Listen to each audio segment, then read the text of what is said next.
011 Di sini saya akan mempresentasikan hasil dari pembuatan mading saya, yaitu mengenai teori belajar kognitif dan teori belajar konstruktivisme.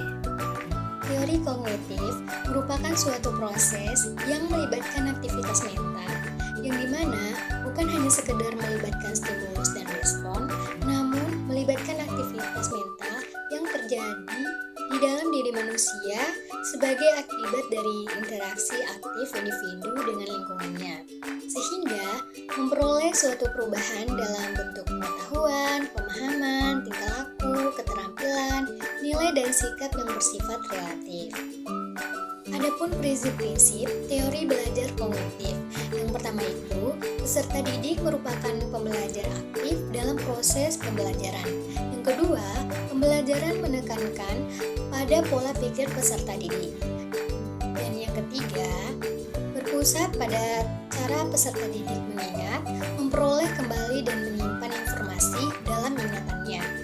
Selanjutnya, adapun implikasi teori belajar kognitif. Yang pertama itu, mendorong kemandirian dan inisiatif siswa dalam belajar. Yang kedua, kaitkan pengetahuan baru dengan hal-hal yang telah diketahui dan diyakini siswa. Dan yang ketiga, merencanakan kegiatan-kegiatan pembelajaran yang membuat siswa aktif berpikir. Selanjutnya membahas teori belajar konstruktivisme. Teori konstruktivisme merupakan teori yang menyatakan bahwa pengetahuan yang dimiliki seseorang merupakan hasil konstruksi dari kegiatan atau tindakan yang dilakukan seseorang. Pengetahuan tersebut berasal dan ada dalam diri seseorang hasil dari pengalaman yang didapatkannya. Prinsip-prinsip teori belajar konstruktivisme. Yang pertama, ada pengetahuan dibangun oleh siswa sendiri. Yang kedua, pengetahuan tidak hanya sekedar dipindahkan dari guru ke murid, tetapi didapatkan dengan keaktifan murid itu sendiri untuk menalar. Dan yang ketiga, murid aktif mengonstruksi secara terus-menerus sehingga selalu terjadi perubahan konsep ilmiah. Selanjutnya, adapun implikasi teori belajar konstruktivisme. Yang pertama, siswa dapat belajar melalui pengamatan dan pemberian pengalaman kepada siswa. Yang kedua, untuk mengonstruksi pengetahuan pada siswa, pembelajaran lebih didasarkan pada permasalahan sehari-hari.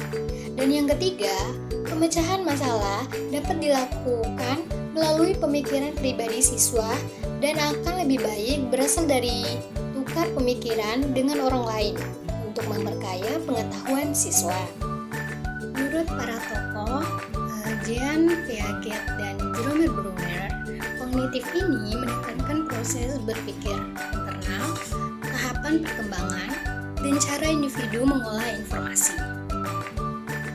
Dan menurut tokoh kedua, yaitu Lev Vygotsky dan Dewey, mengenai konstruktivisme, menekankan peran interaksi sosial, pengalaman, dan lingkungan nyata dalam membangun pengetahuan.